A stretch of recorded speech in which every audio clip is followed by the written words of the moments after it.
tell you again, I respect this court, but I'm innocent. I would never, under any circumstances, hurt my wife Maggie, and I would never, under any circumstances, hurt my son Paw. Well, and it might not have been you. It might have been the monster you become when you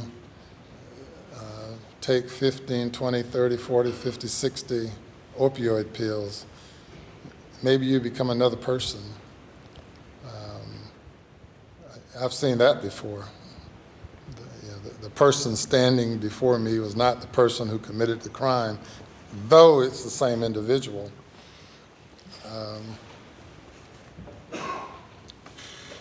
We'll leave that at that. Before announcing sentence on these cases, with regard to all of the other pending cases,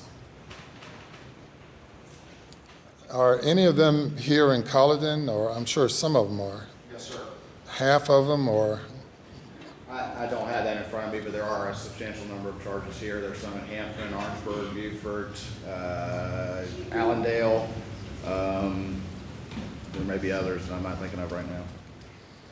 We might have worn out our welcome here in Colleton. Carlton's been great.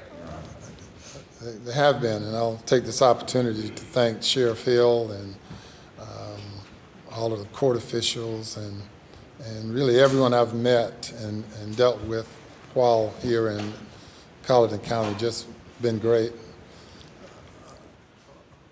But without any delay, we're going to schedule some of the other matters.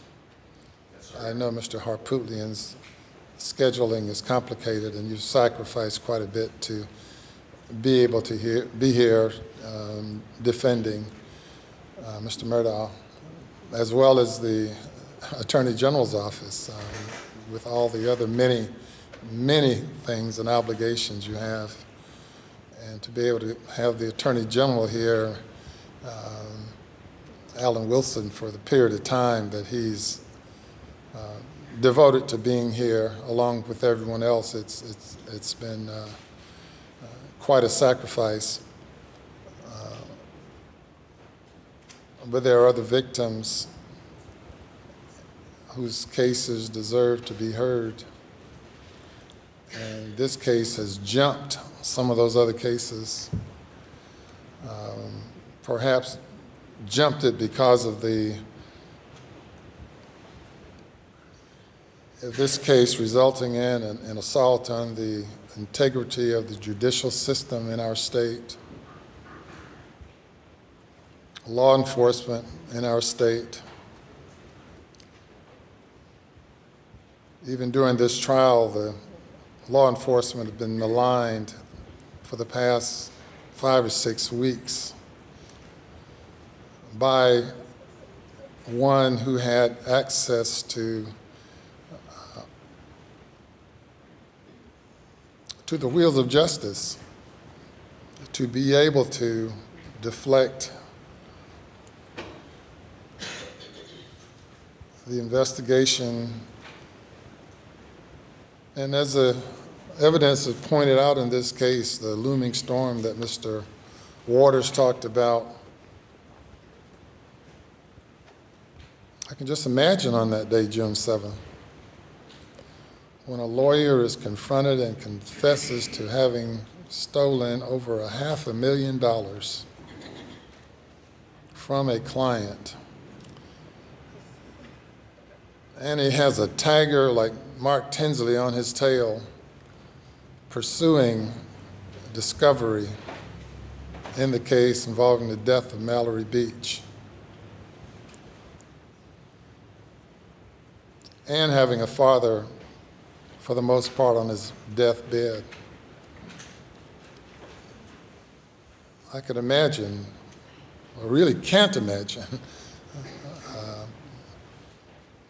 but I know it had to have been quite a bit going through your mind on that day. But amazingly, to have you come and testify that it was just another ordinary day, that My wife and son and I were out just enjoying life. Not credible, not believable. You can convince yourself about it, but obviously you have the inability to convince anyone else about that. So if you made any such arguments as a lawyer, you would lose every case of that, like that. Cases you will never have an opportunity to argue anymore, except perhaps your own as you sit in the Department of Corrections.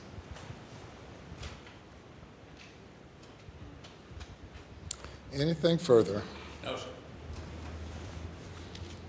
All right, Mr. Murdaugh, I sentence you to the State Department of Corrections on each of the murder indictments in the murder of your wife, Maggie Murdaugh.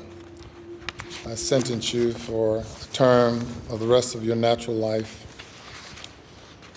for the murder of Paul Murdaugh, whom you probably loved so much. I sentence you to prison for murdering him for the rest of your natural life. Those sentences will run consecutive. Under the statute involving possession of a weapon during a violent crime, there is no sentence where a life sentence is imposed on other indictments.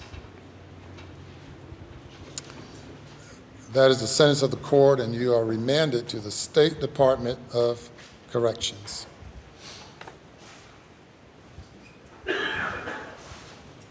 And officers may carry forth on the imposition.